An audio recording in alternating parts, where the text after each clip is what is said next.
생테쥐페리의 소설 야간 비행 12번째 전투의 시작. 파타고니아 노선의 우편 비행기는 폭풍이 일고 있는 상공으로 접근하고 있었습니다. 파비행은 그 폭풍을 피하여 돌아가기를 단념했습니다. 폭풍이 일어나는 범위가 너무나도 넓게 퍼져 있다는 것을 알게 되었기 때문입니다. 그는 번개가 번쩍일 때 구름의 층이 요새를 이루고 있는 것을 보았습니다. 그는 폭풍이 아래쪽으로 지나가 보고 잘 되지 않으면 되돌아갈 작정이었습니다. 그는 우편 비행기의 고도계를 읽었습니다. 1700m였습니다. 그는 고도를 낮추기 위해서 조종관을 잡은 손에 힘을 주었습니다. 엔진이 심하게 진동하면서 우편 비행기가 흔들렸습니다. 파비행이 어림잡아 하강의 각도를 정한 후 지도상에 나타난 산의 높이를 확인해 보니 500m였습니다. 그는 여유 있는 고도를 유지하기 위해 고도를 700m로 정하였습니다. 그는 큰 도박을 하듯이 비행기의 고도를 낮추고 있는 것이었습니다.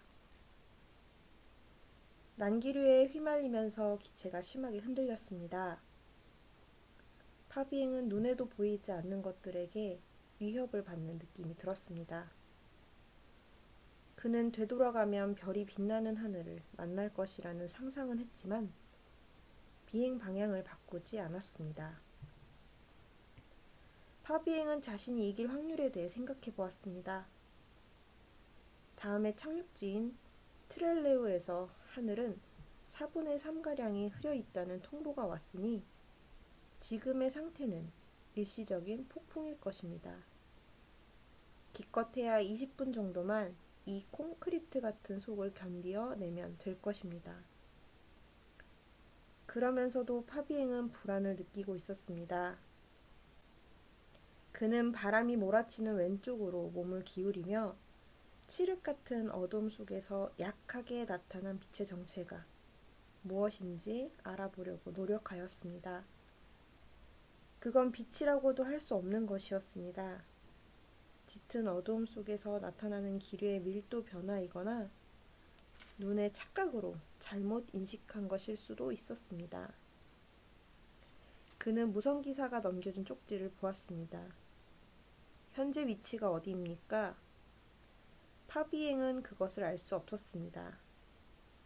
나도 모르겠소. 다만 나침반을 따라 폭풍 속을 지나고 있다는 것밖에는.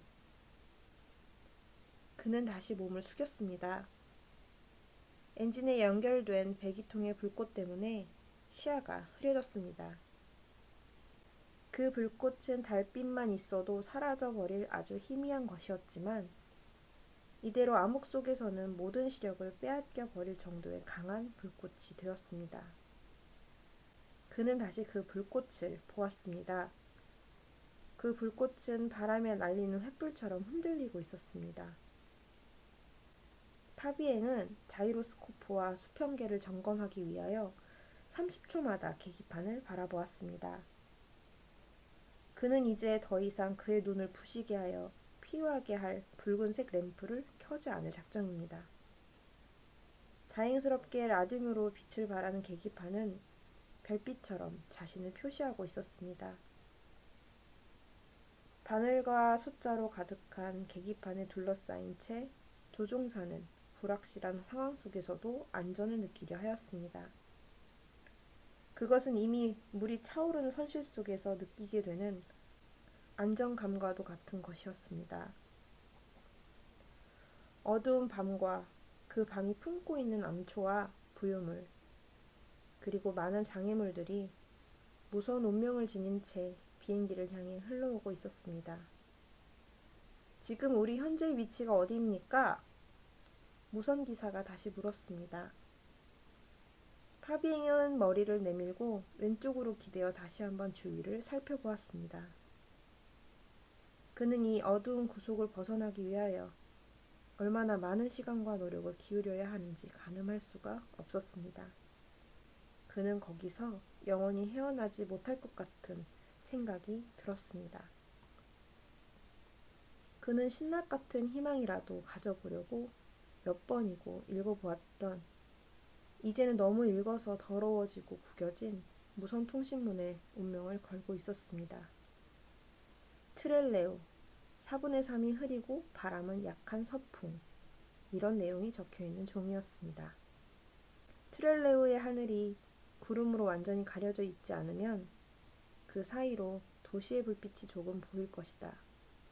그러면 아마도 그는 멀리 보이는 조그마한 불빛에만 의지하며 비행을 계속하였습니다. 그러나 그는 의심하는 면도 있어서 이 폭풍우를 무사히 통과할 수 있을지 모르겠소. 후방은 여전히 날씨가 좋은지 기사 상태를 알아보게 라고 휘갈겨 써서 무선 기사에게 건네주었습니다. 그는 무선 기사의 회답에 놀랐습니다. 코모도로에서 이곳으로 돌아오는 것은 불가능. 폭풍이라고 알려왔어요. 그는 폭풍이 안데스 산맥을 넘어 바다 쪽으로 방향을 바꾸었다는 것을 감지했습니다. 그렇다면 그가 도시에 도착하기도 전에 태풍이 그보다 앞서서 도시를 휩쓸고 있을 것입니다. 산 안토니오의 기상 상태를 알아보게.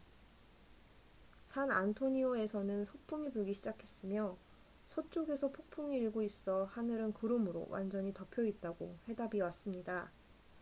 산 안토니오에서는 잡음 때문에 무선이 잘 들리지 않는다고 합니다. 나도 잘 안 들려요. 전파망이 때문에 안테나를 건드려야 될 것 같습니다. 되돌아가시겠습니까? 어떡하시겠습니까? 닥쳐! 바이아블랑카의 기상 상태는 알아보게! 바이아블랑카에서 20분 내로 강한 폭풍우가 닥쳐올 것이라는 연락이 왔습니다. 트렐레오의 기상 상태를 물어보게. 트렐레오에서는 폭우를 동반한 허리케인이 초속 30m로 전진 중이라고 알려왔어요. 부에노스아이레스에 이렇게 연락하게. 사방이 막혀 있다. 폭풍우가 1000km에 걸쳐 있다. 아무것도 보이지 않는다. 어떻게 해야 할지 연락 바란다. 라고.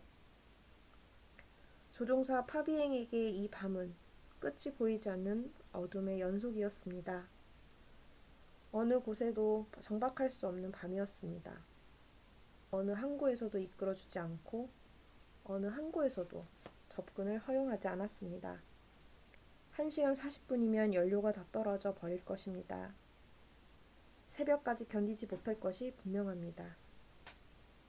이제 한없이 깊은 어둠 속으로 빠져들어가 버릴 수밖에 없는 운명에 처해 있는 것입니다. 새벽이 올 때까지만 버틸 수 있다면. 파비행은 새벽을 생각했습니다. 새벽은 마치 어려운 밤이 지나고 나면 파도에 밀려 올라갈 황금빛 모래가 깔린 해안이 될 것만 같았습니다. 새벽만 온다면 위험 속을 날고 있는 우편 비행기 아래로 평화스러운 들판이 펼쳐져 있을 것입니다. 평온한 대지는 잠든 농가와 가축의 무리와 작은 산들을 떠받치고 있을 것이고 어둠 속에 떠다니던 모든 것들도 더 이상 해로운 것이 되지 않을 것입니다.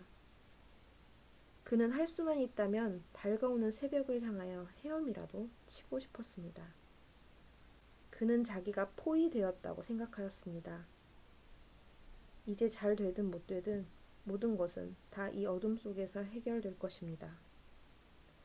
그렇습니다. 때때로 그는 떠오르는 해를 볼 때면 모든 것이 회복된다고 느꼈습니다. 그는 날이 새고 있으며 폭풍이 먹고 있다는 상상을 해보았습니다. 그러나 태양이 있는 동쪽을 아무리 애타게 쳐다보아도 그것은 소용이 없는 일이었습니다. 그와 태양 사이에는 너무나도 깊은 밤이 가로놓여 있으니 말입니다.